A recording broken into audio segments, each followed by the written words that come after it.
BSP सदर मायावती ने भी लॉ एंड ऑर्डर को लेकर यूपी हुकूमत पर निशाना साधा है। साथ ही उन्होंने दूसरे अपोजिशन पार्टियों पर भी हमला बोला। उन्होंने कहा कि कांग्रेस ने मुल्क पर सबसे ज्यादा राज किया, लेकिन उसके वक्त में कभी गरीबों को इंसाफ नहीं मिला।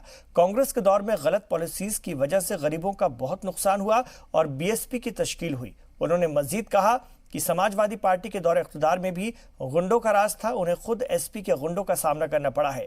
मायावती के मुताबिक बीजेपी और एसपी की हुकूमत में कोई फर्क नहीं है। उन्होंने बताया कि बीजेपी राज में ब्राह्मणों का इस्तेहसाल हो रहा है, जिससे लोग नाराज हैं।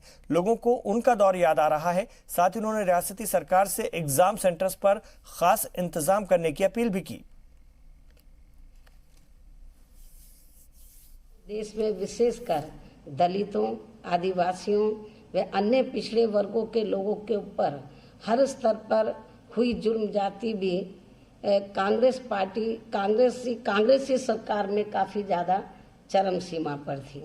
इस मामले में कांग्रेस पार्टी की सरकार में इन्हें न्याय मिलना था, जो वीकर सेक्शन के लोग थे, इन्हें न्याय मिलना तो बहुत दूर की बात रही, बल्कि इनकी ज़्यादातर एफआईआर तक भी थानों में दर्ज नहीं की जाती थी। सपा शासनकाल में उत्तर प्रदेश में हर मामले में व हर स्तर पर कानून व्यवस्था के नाम पर गुंडा राज चल रहा था, जिसके कारण फिर हमारी पार्टी को सपा सरकार से अलग होना पड़ा था। और ऐसा किए जाने पर फिर मुझे खुद भी इनके गुंडों, बदमाशों व माफियाओं आदि का शिकार होना पड़ा था। और इस मामले में 2 जून सन 1995 की घटना किसी से छिपी नहीं है।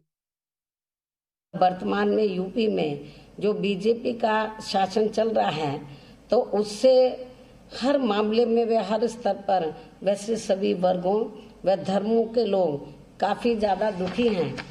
इस मामले में खासकर दलितों, अति पिछड़े वर्गों, मुसलमानों व अपर कास्ट समाज में से मुख्य तौर पर ब्राह्मण समाज का तो अब हर स्तर पर काफ़ी ज़्यादा शोषण एवं उत्पीड़न आदि किया जा रहा है। आए दिन महिलाओं का भी काफ़ी ज़्यादा उत्पीड़न हो रहा है। सरकार दुखी व पीड़ितों को न्याय दिलाने की बजाय, वर्तमान भाजपा सरकार दुखी व पीड़ितों को न्याय दिलाने की बजाय उनके मामलों को ज़्यादातर दबाने का ही प्रयास करती रही है। कोई दिन ऐसा नहीं जाता जिस दिन हर जिले के अंदर कोई ना कोई घटना ना होती हो। बहुत बुरा हाल है। अब ऐसे में उत्तर प्रदेश में, क्योंकि मैं 4 बार उत्तर प्रदेश की मुख्यमंत्री रही हूँ, तो उत्तर प्रदेश की जनता को अभी मेरी हुकूमत याद आ रही है, खासकर लॉ एंड ऑर्डर के मामले में।